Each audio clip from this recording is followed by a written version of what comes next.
Il m'a giflé si fort que le son a retenti dans la pièce comme un coup de pistolet. 280 invités se sont figés, une coupe de champagne à mi-chemin des lèvres, une fourchette suspendue au-dessus de leur entrecôte, leur regard allant de l'un à l'autre avec incrédulité. La brûlure a fleuri sur ma joue, mais je n'ai pas bronché. Mes médailles ont légèrement bougé avec l'impact, les rangées de rubans s'entrechoquant faiblement, comme si elles me rappelaient pourquoi je me tenais droite en premier lieu. À mon mariage, devant tout le monde, par mon propre père. Papa, président de Halstead Enterprises, un homme qui avait bâti un empire technologique à partir de rien et ne laissait jamais personne l'oublier, venait de frapper sa fille, non pas dans une colère privée, mais pour une humiliation publique. La salle sentait le bois ciré, les roses et le whisky coûteux, mais tout ce que je sentais, c'était la brûlure sur mon visage et le poids de 280 paires d'yeux. Il avait déjà craché son ordre une fois, la voix dégoulinante de dédain. Enlève ces stupides médailles. Il l'avait dit comme si les rubans de service sur ma poitrine étaient de la camelote, une honte pour son image. J'avais refusé d'un simple hochement de tête, le menton haut, une posture ancrée dans mes os par des années d'inspection. Et c'est là que sa main s'était abattue. Avant que je puisse réagir, une autre main l'a interceptée, forte, stable, gantée de blanc. Mon fiancé, James, un Navy SEAL 4 étoiles, s'était interposé entre nous. Il a empoigné le poignet de mon père avec une poigne de fer, calme mais inflexible, et s'est penché assez près pour que seules quelques personnes au premier rang puissent l'entendre. 8 mots sont sortis de sa bouche, d'une voix basse et délibérée. Quel que soit le pouvoir que papa pensait détenir, il s'est évaporé. Toute la salle s'est levée.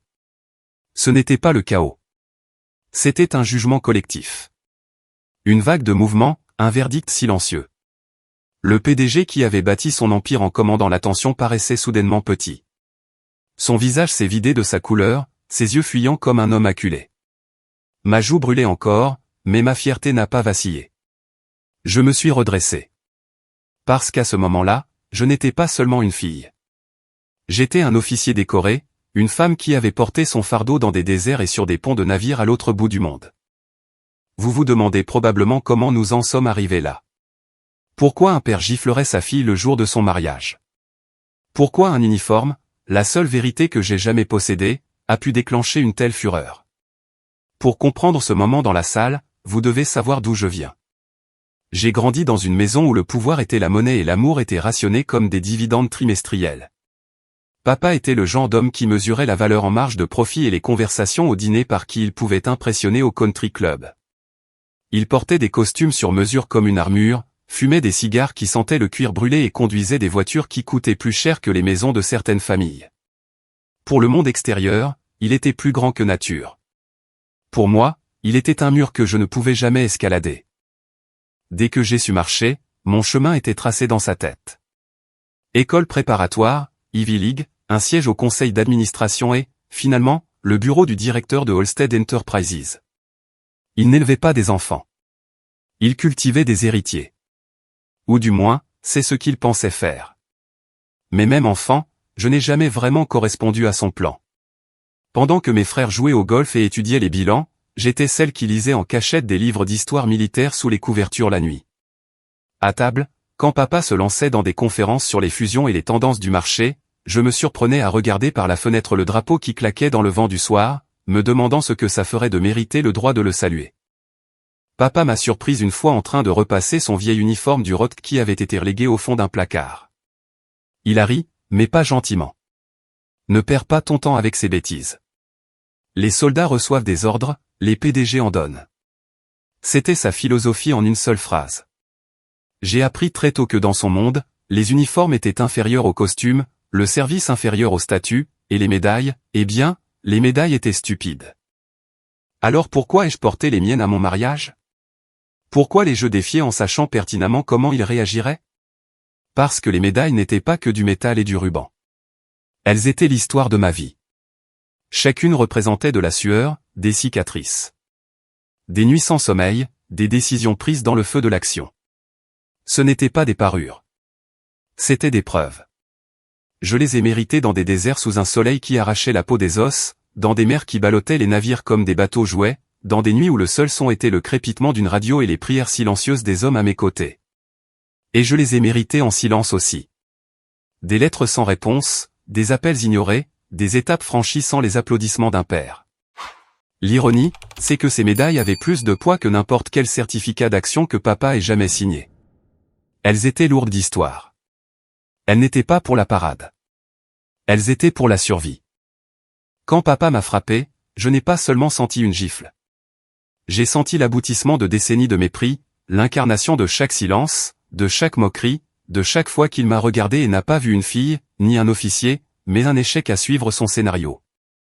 Mais la salle n'a pas pris son parti. Pas cette fois. Les invités, PDG, investisseurs, parents et étrangers, se sont levés, non pas pour applaudir, mais dans une solidarité silencieuse.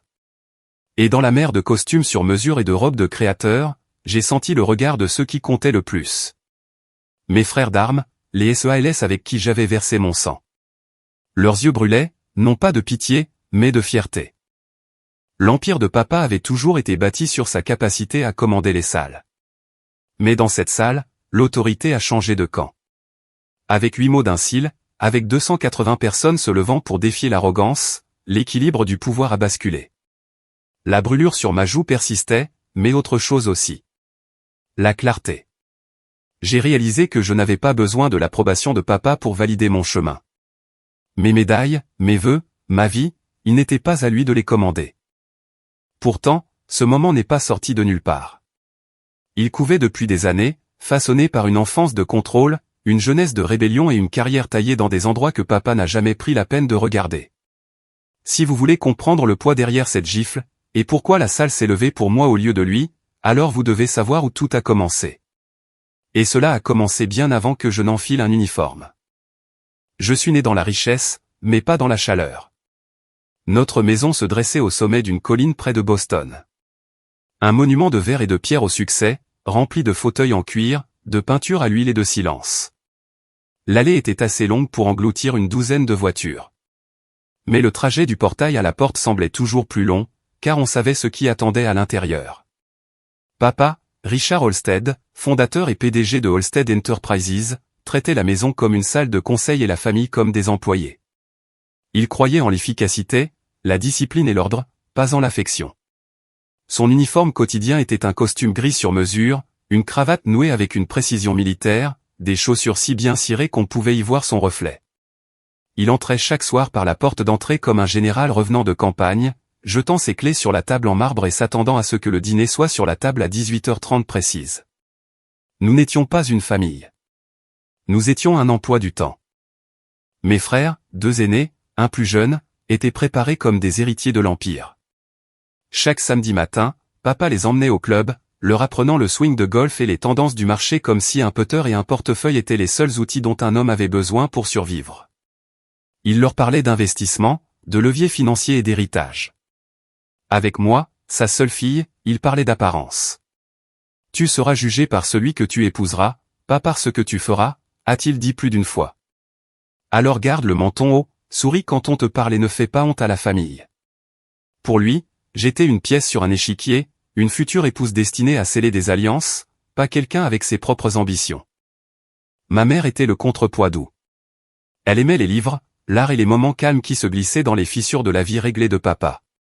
Elle me lisait de la poésie au coucher, sa voix un baume contre la froideur de la maison. Quand je m'écorchais le genou, elle l'embrassait. Quand je doutais de moi, elle murmurait, « Ne laisse personne décider de ta valeur, pas même ton père. » Mais sa voix, bien que douce, était souvent étouffée par les ordres de papa. Les conversations au dîner portaient moins sur la famille que sur les cours de la bourse. Mes frères étaient félicités pour leurs bonnes notes en économie, pour avoir présenté de faux plans d'affaires à table.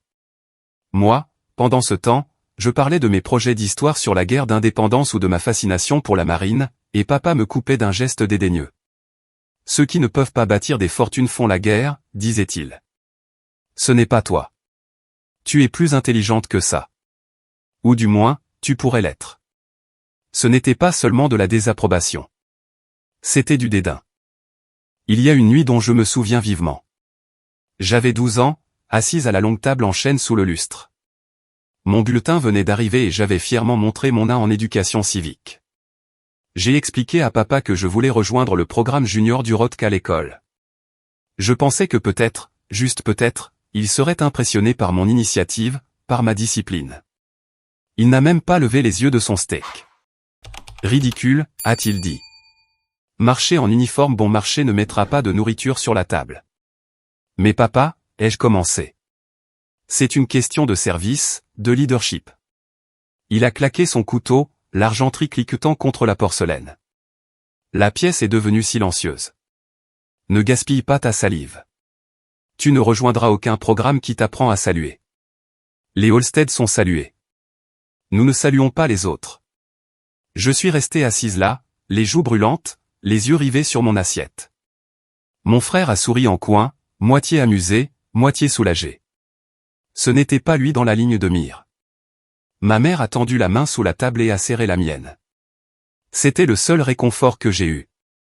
Cette nuit-là, allongé, éveillé, j'ai décidé de me souvenir de chaque mot. Non pas comme des chaînes pour me lier, mais comme du carburant pour lui prouver qu'il avait tort. Au lycée, le fossé entre nous s'était creusé. Mes frères étaient ses copies conformes, arpentant les couloirs en blazers impeccables, parlant déjà de fonds spéculatifs et d'introduction en bourse. J'étais l'intruse, attirée plutôt par les élèves du ROTC qui s'entraînaient sur le terrain de football, leurs bottes frappant le bitume d'un rythme sec. Quand j'ai dit à papa que je voulais postuler à l'Académie navale, il a réagi comme si j'avais annoncé que je rejoignais le cirque. Tu jettes par la fenêtre tous les avantages qu'on t'a donnés, a-t-il aboyé. Sais-tu ce que les gens diront quand ils entendront que ma fille rampe dans la boue au lieu de diriger des réunions de conseil? Ils se moqueront de toi. De moi. Je me fiche de ce qu'ils diront, ai-je répondu, la voix tremblante mais ferme. C'est mon choix. Il m'a dévisagé un long moment, puis a prononcé la phrase qui résonnerait dans mes oreilles pendant des années. Si tu suis ce chemin, ne t'attends pas à ce que je marche à tes côtés. Et il le pensait. Pourtant, je n'ai pas été dissuadé. La nuit, je me plongeais dans les dossiers de candidature à l'académie, mémorisais les règlements et me forçais à courir bien avant le lever du soleil. Ma mère m'aidait discrètement, me glissant des brochures et des manuels d'études, m'encourageant quand papa n'était pas là. Elle savait que je devais m'échapper de cette cage dorée. Le jour où ma lettre d'acceptation d'Annapolis est arrivée, j'ai couru dans le salon, le cœur battant, la lettre tremblant dans mes mains. Maman a pleuré de joie. Papa, non. Il a juste fixé l'enveloppe pendant 30 secondes avant de marmonner, alors, tu es sérieuse avec ces bêtises. Puis il a quitté la pièce. Il ne m'a pas parlé pendant 2 mois. C'était mon premier vrai goût du silence comme punition, et ça faisait plus mal que n'importe quel cri. Avec le recul, j'ai réalisé que papa n'élevait jamais la voix parce qu'il n'en avait pas besoin. Il régnait par sa présence, par des attentes qui flottaient dans l'air comme de la fumée. Soit on était à la hauteur, soit on était rejeté. J'étais déjà à mi-chemin d'être rejeté. Mais autant que ça faisait mal, cette maison m'a appris quelque chose d'important, le pouvoir sans empathie est creux. L'empire de papa était vaste, son influence indéniable, mais sa famille vivait dans la peur, pas dans l'amour. Et je savais au fond de moi que ce n'était pas l'héritage que je voulais. Je voulais construire quelque chose de différent. Pas une entreprise, pas une fortune, mais une vie ancrée dans l'honneur. C'est pourquoi, lorsque l'acceptation de l'académie est arrivée, je n'ai pas hésité. J'ai fait mes valises, embrassé ma mère et tourné le dos au sol en marbre et au lustre pour un monde de lits superposés en acier, d'exercices à 5 heures du matin et d'uniformes que papa qualifiait de stupides. C'était le choix le plus difficile que j'ai jamais fait. Mais c'était aussi le premier pas vers l'allée que je parcourais un jour, médaille scintillante, papa furieux et 280 personnes regardant nos mondes finalement entrer en collision. L'été avant mon départ pour Annapolis, la maison semblait plus froide que jamais. Ce n'était pas la climatisation, c'était le silence. Papa m'ignorait à peine. Au petit déjeuner, il lisait le Wall Street Journal comme si je n'existais pas. Au dîner, il interrogeait mes frères sur leurs stages et les tendances du marché, mais ne se tournait jamais vers moi. C'était comme si j'avais déjà été découpé du portrait de famille Olmsted. Une nuit, je l'ai entendu au téléphone dans son bureau. Sa voix portait à travers la lourde porte en chêne. Elle gâche sa vie, a-t-il dit. Rejoindre la marine, ce n'est pas mieux que de retourner des hamburgers. Ne vous attendez pas à ce qu'elle tienne 1 an. Les mots ont frappé plus fort que s'il me les avait criés au visage. Je suis resté dans le couloir, les poings serrés, mémorisant chaque syllabe. C'était la manière de papa. Il ne discutait pas, il méprisait. Et dans son mépris, il a renforcé ma résolution. Annapolis était tout ce qu'il disait. Ce serait éreintant, implacable et sans pitié. Mais ce qu'il ne savait pas, ce qu'il n'a jamais compris, c'est que je m'épanouissais sous la pression. Les premières semaines ont failli me briser. Debout avant l'aube, courant jusqu'à ce que mes poumons brûlent. Des pompes jusqu'à ce que mes bras tremblent. Des inspections où un seul pli dans votre uniforme pouvait signifier des heures d'exercice supplémentaires. Je me souviens d'être en formation, la sueur coulant le long de ma colonne vertébrale, entendant un instructeur me hurler au visage. « Tu penses que l'argent de papa peut te faire passer ça ? Réfléchis encore. » J'avais envie de crier que j'avais tourné le dos à tout ça, mais je ne l'ai pas fait. J'ai juste serré les dents et enduré. Chaque insulte, chaque exercice punitif était du carburant. Il y a eu des nuits où je m'effondrais dans mon lit, les muscles en feu, me demandant si papa avait raison, si peut-être je n'étais pas faite pour ça. Mais alors, je l'imaginais souriant en coin devant son scotch, racontant à ses collègues que sa fille avait échoué. Et cette pensée allumait un feu en moi.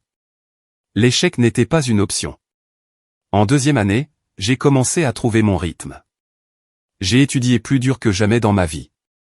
Pendant que d'autres sortaient boire, je restais à la bibliothèque, mémorisant la stratégie, la logistique, l'histoire. Je courais jusqu'à ce que mes jambes soient comme de l'acier. Lentement, je me suis élevé, non pas parce que j'étais la plus forte, mais parce que je refusais d'abandonner. Je n'oublierai jamais ma première cérémonie de promotion. Mon officier supérieur m'a épinglé ma nouvelle barrette et pour la première fois, j'ai senti le poids de la responsabilité sur mon épaule. J'ai appelé à la maison après, la voix pleine de fierté. La ligne a sonné, sonné et sonné. Aucune réponse. Alors, j'ai posté une photo de la cérémonie. Des semaines plus tard, j'ai reçu une simple enveloppe en retour. À l'intérieur, il n'y avait pas de mots de félicitations. C'était un article découpé d'un magazine économique sur le stage de mon frère chez Goldman Sachs. Un post-it jaune avec l'écriture de papa disait « Voilà à quoi ressemble le succès ». Je l'ai déchiré en deux. La fracture n'a fait que s'élargir. Le monde de mon père tournait autour des profits et du prestige. Le mien tournait autour du service et du sacrifice. Chaque retour à la maison pour les vacances se transformait en un nouveau champ de bataille. Il s'asseyait en bout de table, faisant tourner son bourbon et demandait, alors, toujours en train de jouer aux soldats. « Ce n'est pas un jeu », répondais-je. « Les médailles ne paient pas les hypothèques », répliquait-il sèchement. Maman intervenait, la voix calme mais ferme. « Tout ne doit pas tourner autour de l'argent, Richard. » Il ricanait, se repliait dans le silence, et je quittais la table, l'appétit coupé. La vérité, c'est que j'avais trouvé une nouvelle sorte de famille, une famille forgée dans le feu, pas dans le sang. Mes camarades de classe sont devenus des frères et des sœurs. Nous avons enduré ensemble, transpiré ensemble, nous sommes relevés les uns les autres quand nous tombions. Il n'y avait pas de hiérarchie de salle de conseil, pas d'option d'achat d'actions. Il y avait seulement la mission et la confiance qu'on pouvait vous accorder pour la mener à bien. La remise des diplômes a été douce amère. Je me tenais en tenue de cérémonie blanche, mon calot sous le bras, pendant que l'orchestre jouait et que la foule applaudissait. Des rangées de familles fières agitaient des drapeaux et prenaient des photos. J'ai scruté la tribune, cherchant un visage que je savais que je ne trouverais pas. Papa n'était pas venu. Ni pour la cérémonie. Ni pour la nomination. Ni pour le moment où sa fille devenait officiellement un officier de la marine des États-Unis. Maman était là, cependant, épongeant les larmes de ses yeux. Elle m'a serré si fort après que je pouvais à peine respirer. « Il a tort à ton sujet », a-t-elle murmuré. « Tu as déjà prouvé plus de choses qu'il n'en prouvera jamais. » Ces mots sont restés avec moi longtemps après son départ. Le déploiement a suivi rapidement. Ma première affectation a été Okinawa, loin des gratte-ciel scintillants que papa aimait désigner comme symbole de pouvoir. Les journées étaient longues, les nuits plus longues, et le travail n'était pas glamour, logistique, chaîne d'approvisionnement, paperasse sans fin pour maintenir les opérations en mouvement. Mais c'était important. Des hommes 2 fois plus grands que moi devaient me rendre des comptes, et j'ai appris à projeter l'autorité, non pas avec le volume, mais avec la clarté. La première fois que j'ai commandé une unité sur le terrain, les nerfs ont failli m'avaler tout entière. Mais je me suis souvenu des innombrables fois où papa m'avait dit que je n'étais pas à la hauteur. Et j'ai décidé à ce moment-là que je ne laisserai jamais sa voix être le dernier mot sur ma valeur. Les années ont passé. Je n'ai pas accumulé de richesses, mais des rubans. Chacun un témoignage de survie, d'endurance, de moments que papa ne comprendrait jamais. Quand j'ai traîné un camarade blessé à travers un champ de tir. Quand je l'ai soigné sous le rugissement des coups de feu. Quand j'ai refusé la civière malgré un éclat d'obus dans le flanc. Ce n'était pas seulement des actes de devoir. C'étaient des actes de défi contre l'homme qui disait que je n'en étais pas capable. Et avec chaque cicatrice, avec chaque médaille épinglée sur ma poitrine, je sentais la distance entre nous s'élargir. Il avait son empire de verre et d'acier. J'avais mon empire de courage et de loyauté. Il n'est jamais venu me voir, n'a jamais appelé, n'a jamais dit une seule fois qu'il était fier. Mais j'ai cessé d'avoir besoin de lui, car à ce moment-là, j'avais construit quelque chose de plus fort que son approbation. Je m'étais construite moi-même. Le combat n'est jamais comme les films le présentent. Pas de musique grandiloquente, pas de ligne claire entre l'héroïsme et la peur. C'est comme 1000 décisions prises à la vitesse du souffle. Certaines dont on se souvient pour toujours, d'autres dont on ne réalise que plus tard qu'elles ont sauvé une vie.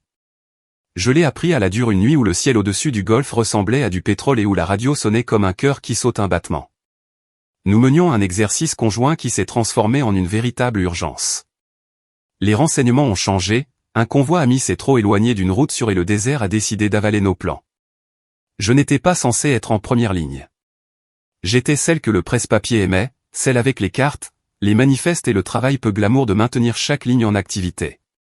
Mais quand l'essieu d'un camion a cédé et que son chauffeur est devenu silencieux sur les communications, j'étais la plus proche avec l'autorité de bouger. Je n'ai pas demandé la permission. J'ai bougé. Je me souviens encore de la chaleur qui montait à travers les semelles de mes bottes comme si le sol avait des dents. Un infirmier et moi nous sommes glissés derrière le véhicule en panne, et j'ai senti le monde se rétrécir à un petit cercle de poussière et de douleur. Le chauffeur était coincé sous le tableau de bord, conscient, saignant, essayant de s'excuser de nous déranger. Les gens s'excusent beaucoup quand ils meurent. C'est une partie de l'étrange politesse que la guerre vous inculque. Nous l'avons libéré avec un pied de biche emprunté, le genre d'outil pour lequel personne ne rédige de citation. Quand la poussière est retombée et que l'hélicoptère est arrivé en rugissant, j'ai réalisé que mes mains ne cessaient de trembler. Je les ai cachées derrière mon dos pour que personne ne les voie. Et puis j'ai marché devant mon équipe d'un pas assuré, car l'assurance est un langage que les leaders doivent parler même quand leur bouche est fermée. Je n'ai pas appelé à la maison pour le dire à qui que ce soit. Il n'y avait personne à appeler. Les nouvelles voyagent comme elles le font, discrètement, de manière détournée. Un détachement de SEALS qui nous avait observés a commencé à se présenter à notre champ de tir pendant les heures de repos. Au début, je pensais qu'ils me faisaient une faveur, les hochements de tête polis que l'on donne à l'officier qui n'est pas des vôtres. Mais ils ont continué à revenir, non pas pour me tester, mais pour s'entraîner avec moi. Ils étaient plus âgés que moi en moyenne, marqués de la manière dont le corps enregistre les choses, et réservés de la manière dont la douleur l'exige. Et pourtant, autour du rack de kettlebell cabossé et des barres de traction rouillées, nous avons trouvé un rythme. J'ai appris à me taire quand ils racontaient des histoires et à poser exactement une question quand ils avaient fini. Le respect, j'ai appris, est une route à deux voies sans accotement. Il y avait Torres, qui courait sur une prothèse comme si le sol lui devait le temps qu'il lui avait volé. Il y avait Riley, dont la voix ne s'élevait jamais au-dessus d'un murmure calme, peu importe le bruit du monde. Il y avait il, qui souriait d'un coin de la bouche et m'appelait « Madame ». Comme si le mot faisait la différence entre le chaos et l'ordre. Je n'ai pas gagné leur amitié avec des discours. Je l'ai gagné par ma présence. En étant là, encore et encore, quand il pleuvait, quand ça faisait mal, et quand il aurait été plus facile d'envoyer un courriel à la place. Nous avons commencé à mélanger nos opérations, d'abord en entraînement, puis pour de vrai. J'ai apporté de la structure à des endroits qui préféraient le mystère. Ils ont apporté de la ruse à des plans qui aimaient avoir l'air bien sur un tableau blanc. Une fois, lors d'une opération de nuit près d'une côte qui sentait la rouille et le deuil, mon planning était dans le rouge. Le temps imparti était de 5 minutes pour l'extraction, et le chronomètre indiquait que nous en avions utilisé 8. La voix de il est venue sur la radio, légère comme une main sur votre épaule. Madame, les plans sont beaux jusqu'à ce qu'ils rencontrent la marée. Faites confiance à la marée. Nous l'avons fait. Nous nous sommes adaptés. Nous sommes sortis, trempés, en retard et vivants. Après, sous un ciel d'acier, il m'a passé un thermos et a dit « Vous nous avez empêchés de foncer dans un mur. » Ça compte. J'ai voulu dire que son calme nous avait sauvés. Au lieu de ça, j'ai hoché la tête une fois, de la manière dont on le fait quand on comprend qu'un pacte n'a pas besoin d'encre. J'ai porté de nouveaux rubans après cette saison, le genre qui n'attire pas tant la lumière qu'il ne vous coupe le souffle.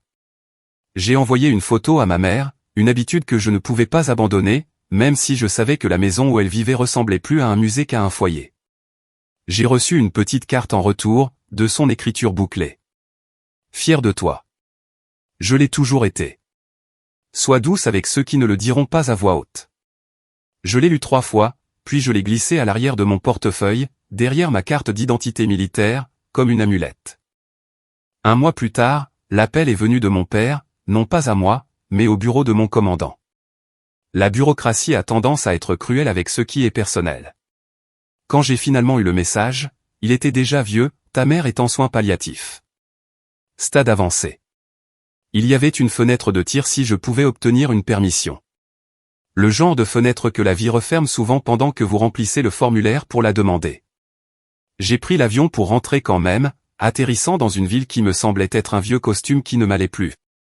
La maison sentait la même chose, le produit à polir au citron et l'argent. Elle paraissait plus petite dans le lit, ses cheveux partis, ses mains froides et parcheminées dans les miennes. Mon père se tenait dans un coin de la pièce comme un meuble sombre. Son visage était composé, sa cravate toujours parfaite. Nous n'avons pas discuté. Nous n'avons pas parlé. Nous avons regardé la machine écrire sa fine ligne de bip comme un mémo final. Quand elle s'est réveillée, sa voix était un murmure qui s'est enfilé directement jusqu'à mes os. « Tu as l'air si forte », a-t-elle dit. « Es-tu forte ?» Je lui ai dit que je l'étais, parce que je devais l'être. Elle a souri comme les gens sourient dans les peintures, douce sur les bords. Continue de choisir ce qui est vrai, même quand ce n'est pas applaudi. Elle s'est endormie, et des heures plus tard, elle était partie, aussi doucement qu'elle avait vécu. Mon père n'a jamais tendu la main vers moi. J'ai signé des papiers comme je signe des ordres et je suis reparti dans un monde où le deuil est quelque chose que l'on plie et que l'on glisse dans sa poche pour avoir les mains libres. Je n'ai plus eu de ces nouvelles après l'enterrement. Pas un mot, pas un appel. Les mois se sont transformés en une année. La fois suivante où le passé a heurté le présent, c'était sur une jetée qui sentait le sel et le diesel. J'avais été affecté à la supervision d'une rotation d'entraînement, et les SEALS venaient de rentrer de quelque chose dont aucun d'eux ne pouvait parler, mais que tous portaient sur leurs épaules. Riley boitait. Il avait une ecchymose sur la pommette qui ressemblait à la carte d'un endroit peu accueillant. Nous n'avons pas posé de questions. Nous avons soulevé en groupe et respiré en groupe jusqu'à ce que l'air redevienne amical. Ce soir-là, le soleil tombant comme une pièce de monnaie derrière l'horizon, James a descendu la jetée. C'est étrange, les moments dont on se souvient avec des verbes et ceux dont on se souvient avec des couleurs. Je me souviens de la lumière, meurtrie de pourpre puis d'or. Je me souviens du grattement de ses bottes. Je me souviens qu'il s'est arrêté juste avant mon espace personnel. Respectueux sans dire le mot. Nous nous étions rencontrés lors de briefings, nous nous étions croisés sur le papier, avions synchronisé nos calendriers plus d'une fois. Mais ce n'était pas une réunion et ce n'était pas un calendrier. Il tenait une petite boîte comme si elle pesait plus qu'elle ne le devait. Je ne peux pas te promettre des mers calmes, a-t-il dit. Je peux te promettre de ramer avec toi. Certaines demandes en mariage sont des feux d'artifice. La sienne était un lest. J'ai dit oui parce que je savais qu'il comprenait la différence entre une décoration et une preuve. Il me voyait à 3 heures du matin, les cheveux attachés, l'uniforme froissé de fatigue et de fierté, choisissant les gens plutôt que l'apparence. Il aimait cette personne. Il ne m'a pas demandé d'être plus silencieuse, plus douce ou moins. Il m'a demandé s'il pouvait se tenir à côté de la vie que j'avais construite. Nous avons planifié quelque chose de simple, une chapelle, une réception modeste, une liste d'invités composée de personnes qui avaient mérité leur place en faisant partie de notre histoire. J'ai écrit une carte à mon père par souci d'exhaustivité, pas par espoir. Je me marie. 13 heures, chapelle navale. Je serai en uniforme. Je l'ai scellé avant de pouvoir ajouter quoi que ce soit que je regretterais. Le travail a fait ce que le travail fait, il a rempli les jours. Je me suis tenu devant des tableaux blancs et des plans de vol. Puis, devant des gens dont les yeux me disaient tout ce que j'avais besoin de savoir sur le poids qu'ils portaient, j'ai réécrit un module de formation pour donner aux instructeurs la permission de suspendre une évolution lorsque la ligne entre le courage et les dommages devenait mince. Les chiffres ont changé, moins de blessures, moins d'effondrements silencieux dans les casernes à 3 heures. Personne ne m'a donné de médaille pour ça. Ils m'ont donné quelque chose de mieux, une obéissance sans plainte. La dernière opération avant mon mariage n'a pas été spectaculaire. C'était le genre qui mérite une note de bas de page et sauve des vies, une extraction qui exigeait plus de patience que de bravade. J'ai pris le dernier camion pour rentrer, les mains fermes sur la rampe, et j'ai pensé aux vœux. Pas le genre fidèle, le genre pratique. Servir la paix de l'autre. Protéger le but de l'autre. Refuser d'éteindre la lumière qui nous a amenés ici. Une semaine avant, j'ai repassé ma tenue de cérémonie blanche avec la même attention que j'accorderais à une carte qui nous ferait traverser un passage en toute sécurité, ou pas du tout. 4 étoiles, rubans alignés, chaussures comme des miroirs. J'ai placé la carte de ma mère sur la commode et je l'ai relue. Sois douce avec ceux qui ne le diront pas à voix haute. Je me suis demandé si la douceur aurait jamais sa place avec mon père. Je soupçonnais que la réponse était non, mais j'ai laissé la question ouverte comme une fenêtre au printemps. Le matin de la cérémonie, la base était un murmure de préparation. Torres a envoyé un texto, formation devant la chapelle. Tu marches, nous nous tenons là. J'ai répondu par un simple « reçu », le genre de mot qui en dit plus que n'importe quel sentiment. Alors que je me dirigeais vers la porte, mon téléphone a vibré, un numéro que je connaissais par mémoire musculaire. Je ne l'ai pas ouvert. Pas encore. La journée aurait bien assez de tempêtes. J'ai mis l'appareil dans ma poche et j'ai tendu la main vers la poignée, prête à marcher sur la ligne étroite entre le passé et le futur dans des bottes qui avaient appris les deux terrains. Ce que je ne savais pas alors, c'était à quel point une pièce peut rendre un homme puissant petit, et à quel point un silence peut être assourdissant lorsque 280 personnes décident ensemble de ce qu'elles ne toléreront pas. James n'était pas le genre d'homme qui avait besoin de combler le silence. Il le laissait s'installer, sans être dérangé, jusqu'à ce qu'il passe de gênant à confortable. C'est ainsi que j'ai su qu'il était différent des hommes avec qui j'avais grandi. Mon père et mes frères remplissaient chaque espace de bruit, cours de la bourse, prédiction, instruction, correction. James remplissait l'espace de sa présence. Nous nous sommes rencontrés lors d'un groupe de travail conjoint au Pentagone. Il était déjà un Navy SEAL 4 étoiles à l'époque, bien que vous ne l'auriez pas su si quelqu'un d'autre ne vous l'avait pas dit. Pas d'esbrouf, pas de vantardise, juste un calme constant qui traversait la pièce comme de l'air pur. Je présentais un exposé sur la réforme de la logistique, un sujet aride qui pouvait endormir n'importe qui. Il a écouté sans ciller, les bras croisés, les yeux vifs, et à la fin de la session, il m'a arrêté dans le couloir. « Vous ne déplacez pas seulement du matériel, » a-t-il dit. « Vous déplacez des vies. » C'était le genre de commentaire qui reste, non pas parce qu'il flatte, mais parce qu'il voit. Nous nous sommes croisés encore et encore, briefing, exercice sur le terrain, le genre de carrousel sans fin qui fait tourner la machine militaire. Chaque fois, il se souvenait de petits détails. Comment je prenais mon café. Comment je glissais mes cheveux sous ma coiffure. Comment je restais tard, non pas parce que je devais, mais parce que quelque chose d'inachevé me rongeait. Il ne m'a jamais demandé d'être moins. Notre premier rendez-vous n'avait rien d'un film. Juste un restaurant près de la base, 2 assiettes d'œufs et de bacon, une serveuse qui appelait tout le monde « chérie ». Mais je me souviens avoir pensé, voilà ce que c'est, la normalité. Pas de projecteur, pas d'agenda, juste 2 personnes qui avaient toutes 2 vues assez d'obscurité pour apprécier la lumière des choses ordinaires. Avec le temps, sa constance est devenue mon lest. Il ne rivalisait pas avec moi, ne mesurait pas sa valeur par rapport à la mienne. Quand je rentrais tard, sentant encore le diesel et l'huile de fusil, il levait les yeux de son livre et souriait comme si j'étais parti 5 minutes, pas 5 jours. Il posait des questions, non par curiosité, mais par respect. Comment gardez-vous les hommes calmes sous le feu? Qu'est-ce que ça fait quand une unité vous salue? Je haussais les épaules et disais, c'est juste le devoir. Il secouait la tête. Non, c'est de la confiance. Ne le minimisez pas. La demande en mariage a été aussi simple que l'homme lui-même. Pas de grands gestes, pas de spectacle chorégraphié, juste nous 2 sur une jetée usée à Norfolk, les bottes pendant au-dessus de l'eau, les mouettes criant au-dessus de nos têtes.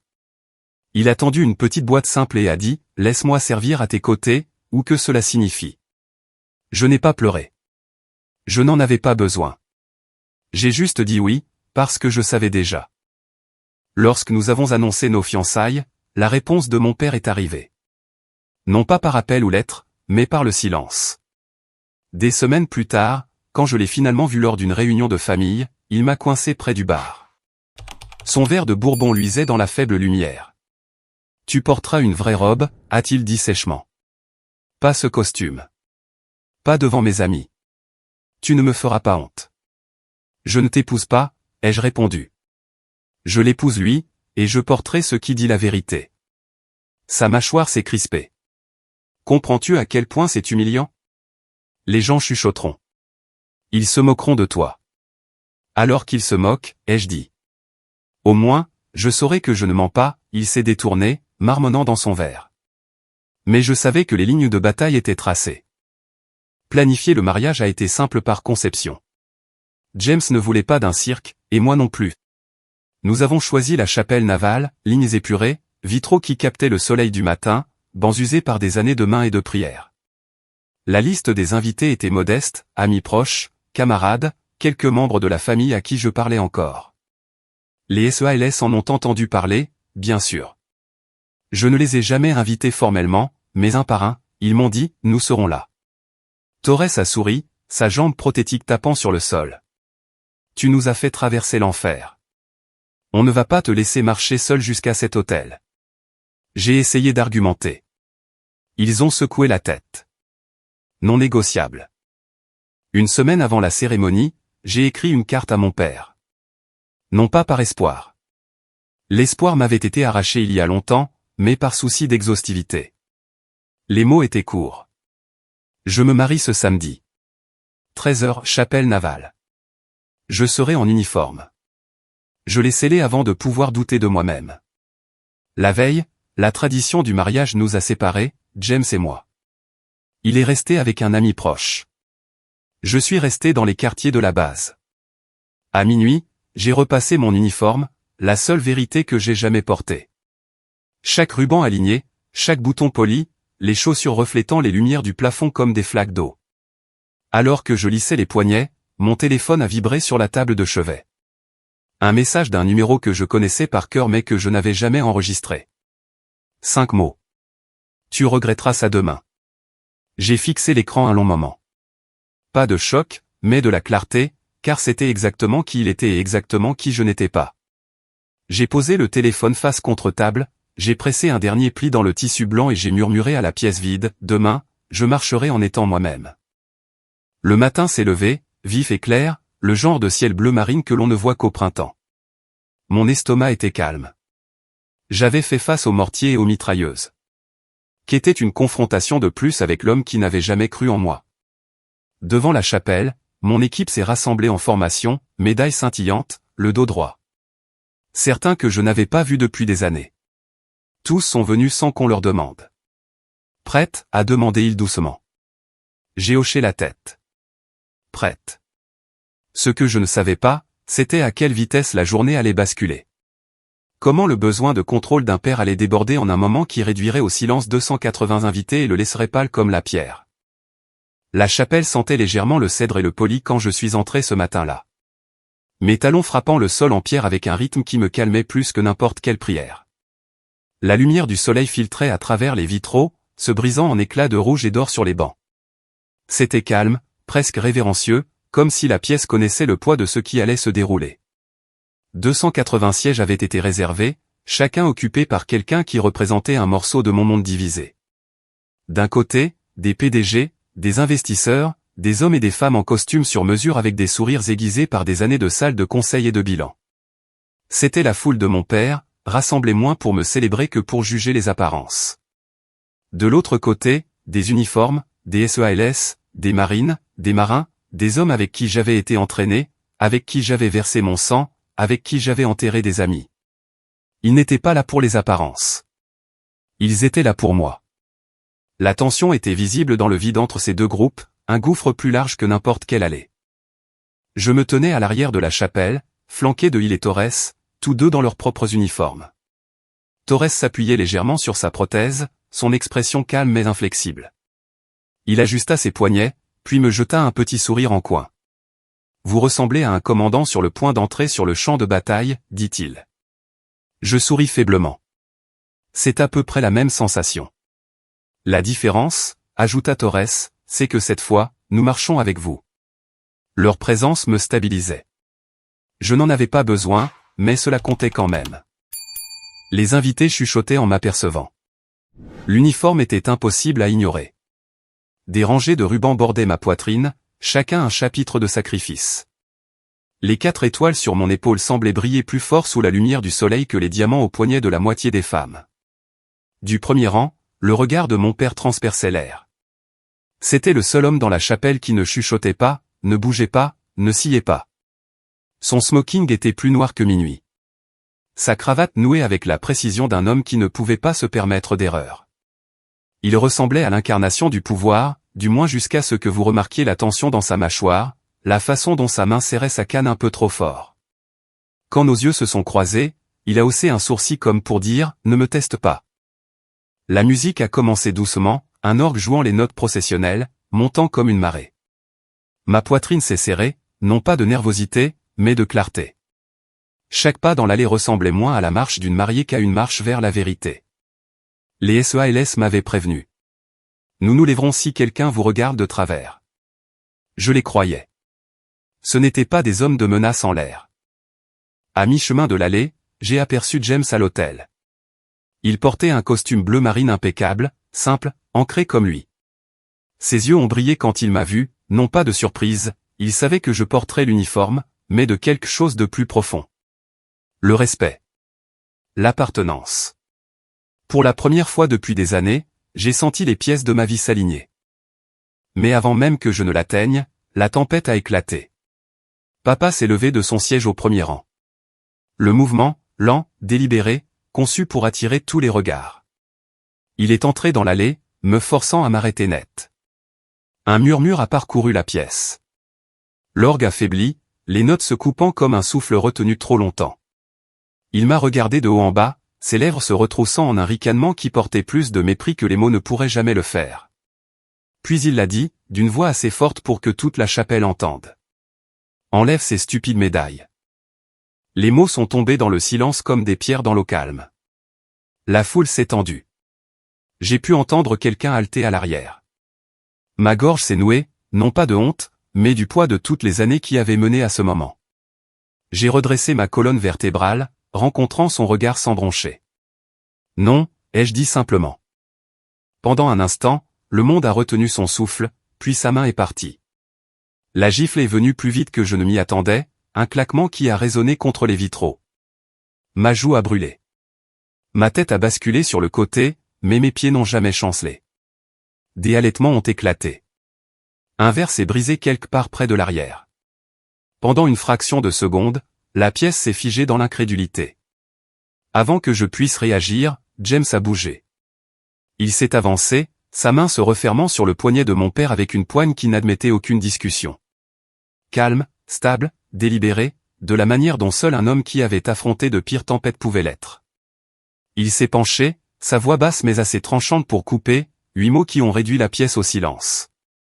Toute la chapelle s'est levée, non pas dans le chaos, non pas sous le choc, mais en solidarité. Mon père, l'homme qui avait bâti sa vie en commandant des salles de conseil et en pliant les foules à sa volonté, se tenait pas les tremblants devant 280 témoins. Et pour la première fois, l'empire qu'il avait construit ne signifiait rien. Je n'ai pas détourné le regard. Ma joue me piquait encore, mais ma fierté était plus grande que jamais. C'est à ce moment-là que j'ai réalisé que l'allée n'était pas seulement un chemin vers le mariage. C'était le champ de bataille où le monde de mon père et le mien entraient enfin en collision, et il était en train de perdre. Pendant un instant, la chapelle fut absolument silencieuse. La main de mon père était suspendue dans la poigne de James, le poignet en soie de son smoking froissé dans l'emprise de fer d'un homme qui avait mené des guerriers à travers le feu. Le visage de papa, normalement empourpré de pouvoir, avec la certitude que chaque pièce lui appartenait, devint blanc. Ses yeux passèrent de moi, debout et fier dans mon uniforme, à James, dont la voix calme venait de prononcer 8 mots qui suivraient mon père pour le reste de sa vie. Vous venez de frapper un officier décoré de l'US Navy. 8 mots, simples, indéniables, mortels dans leur vérité. Les mots n'ont pas été criés. Ils n'en avaient pas besoin.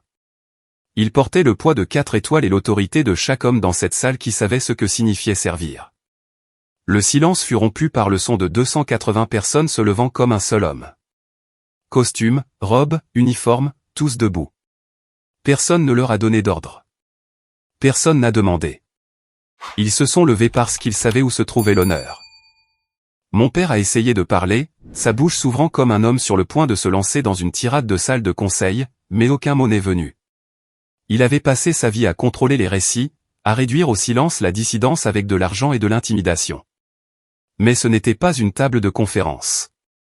C'était une chapelle remplie de gens qui mesuraient la valeur non pas en dollars, mais en sacrifices. James relâcha son poignet avec un soin délibéré, comme s'il lâchait quelque chose de fragile, ou quelque chose de déjà brisé.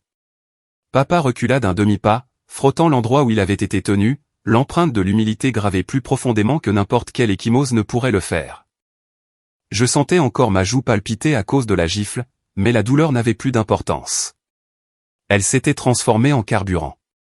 Je me suis tourné pour faire face à la foule, mes rubans scintillants, mes médailles captant la lumière du soleil fracturé qui se déversait à travers les vitraux. Pour la première fois de ma vie, ce n'était pas moi qui étais jugé. C'était mon père, et le verdict était clair. Un des SEALS, Torres, s'appuyant sur sa prothèse, brisa le silence avec 3 mots qui résonnèrent plus fort que l'orgue ne l'avait jamais fait. Amiral sur le pont. La salle répondit instantanément. Chaque militaire, homme et femme, se mit au garde à vous, saluant avec une précision nette. Même certains civils suivirent le mouvement, maladroitement, mais sincèrement. L'air était épais de révérence, le genre que l'on ne peut pas simuler, le genre qui ne s'achète pas. L'empire de mon père n'avait jamais inspiré cela. Pas une seule fois. Je l'ai regardé, puis je l'ai vraiment regardé. L'homme qui avait rejeté mes rêves, qui m'avait exclu des conversations, qui m'avait réduite au silence par son dédain. Il avait pensé que ce jour serait son triomphe, un jour pour parader sa richesse, son influence, son image soigneusement entretenue. Au lieu de cela, il était pâle, tremblant, diminué sous le regard de personnes qu'il ne pourrait jamais contrôler. Il m'avait toujours dit que les médailles étaient stupides, mais à ce moment-là, elles étaient la seule vérité qui comptait. J'ai parcouru le reste de l'allée, chaque pas résonnant comme un battement de tambour de défi. James attendait à l'hôtel, ses yeux fermes, la fierté écrite sur son visage. En l'atteignant, il et Torres se sont retirés avec une dignité impeccable, leur escorte terminée. L'aumônier s'est éclairci la gorge, sa voix incertaine au début, puis forte. Devons-nous continuer? J'ai hoché la tête une fois. La cérémonie a repris, mais rien n'y paraissait petit.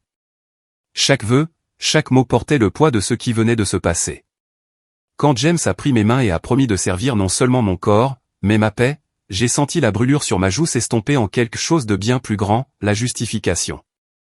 À la réception qui a suivi, les chuchotements ont couru dans la foule comme le vent dans les hautes herbes. Les gens rejouaient le moment, la gifle, le silence, les 8 mots, l'ovation debout. Mais personne n'a osé rire. Personne n'a osé diminuer ce qui s'était passé. Mon père est parti discrètement avant que le gâteau ne soit coupé. Pas de grande sortie, pas de discours d'adieu, juste un homme se glissant dans la nuit, dépouillé de l'autorité qu'il pensait autrefois inébranlable. Je ne l'ai pas poursuivi. Je n'en avais pas besoin, car la vérité avait déjà été dite, vue et scellée. Plus tard dans la nuit, James et moi sommes sortis prendre l'air. Le clair de lune s'étendait sur l'eau, doux et argenté. Il a touché ma joue doucement, son pouce effleurant la légère marque rouge. « Est-ce que ça fait mal ?» a-t-il demandé. J'ai secoué la tête. Plus maintenant. Il a souri. Bien. Parce que ce dont les gens se souviendront, ce n'est pas la gifle. C'est la façon dont tu t'es tenu. Et il avait raison. C'est ça, la vengeance. Les gens pensent qu'il s'agit de destruction, d'écraser ceux qui vous ont fait du tort. Mais la vengeance la plus puissante n'est ni bruyante ni violente. C'est de se tenir si droit que les personnes qui ont essayé de vous briser ne peuvent plus vous regarder de haut. Mon père sera toujours un riche PDG. C'est son héritage. Mais le mien est différent. Le mien est l'honneur gagné dans les déserts et les mers, porté dans les cicatrices et les rubans, salué par des hommes qui ne m'ont jamais demandé d'être moins. Et quand le monde s'est levé ce jour-là, non pas pour la richesse, non pas pour le pouvoir, mais pour le respect, ce n'était pas seulement mon mariage. C'était ma revanche. Si vous avez déjà été sous-estimé, rejeté ou si on vous a dit que vous n'étiez pas à la hauteur, souvenez-vous de ceci, l'honneur ne vient pas du sang ou des titres. Il vient de ce que vous avez enduré, de ce que vous avez construit et de la vérité que vous refusez d'enlever, peu importe qui l'exige. Qui s'est levé pour vous quand les autres ne l'ont pas fait? Qui vous a salué, non pas parce qu'ils le devaient, mais parce qu'ils l'ont choisi? Laissez votre histoire dans les commentaires. Partagez ceci avec quelqu'un qui a besoin de se rappeler que le respect ne s'achète pas, il se mérite. Et si vous voulez entendre d'autres histoires comme celle-ci, où la trahison se transforme en clarté et le silence en force, abonnez-vous. Car ensemble, nous nous élevons.